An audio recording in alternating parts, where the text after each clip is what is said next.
Assalamualaikum warahmatullahi wabarakatuh. Bapak Ibu semua, masih bersama saya tutor Muhammad Faiz SIP MIP. Kita hari ini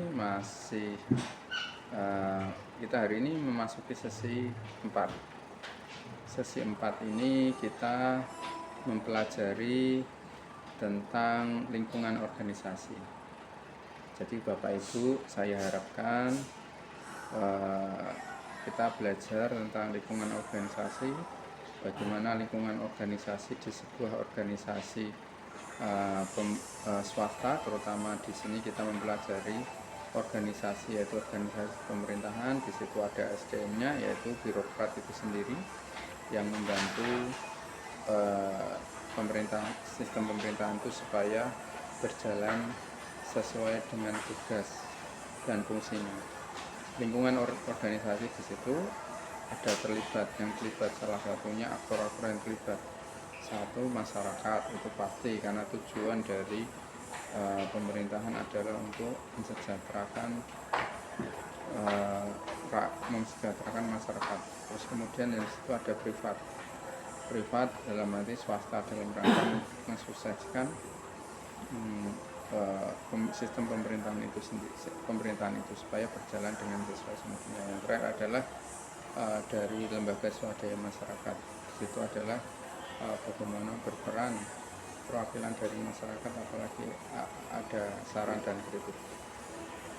Untuk itu Bapak Ibu tetap semangat desain organisasi tersebut, apalagi di era sekarang itu kan pemerintah supaya bisa mencapai fungsinya, tugas dan fungsinya dalam sebuah kebijakan publik, implementasinya itu ada namanya era kolaboratif atau kolaborasi.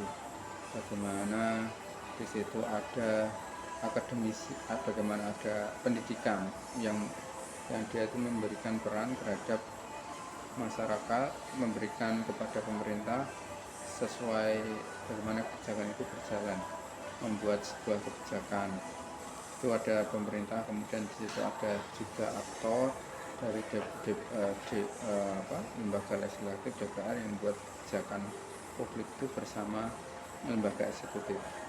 Dan di situ ada namanya kita berjalan, misal proses musrembang, pemerintah menyampaikan kepada masyarakat, kemudian ada dari pihak pendidikan atau dalam ini diwakili oleh pemerintah yang memberikan saran, kemudian dari lembaga swadaya masyarakat juga berperan, dari masyarakat juga.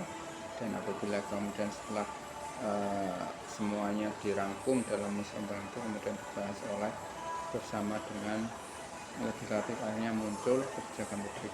Dan apabila kebijakan publik itu sudah ditetapkan dengan sebuah undang-undang, sebuah peraturan daerah, kemudian nanti ada pengawasan, ada pemantauan, sehingga kebijakan publik itu atau dalam hal ini implementasi kebijakan itu berjalan sesuai dengan semestinya.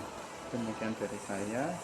Apabila yang perlu ditanyakan nanti bisa di message pada e-learning.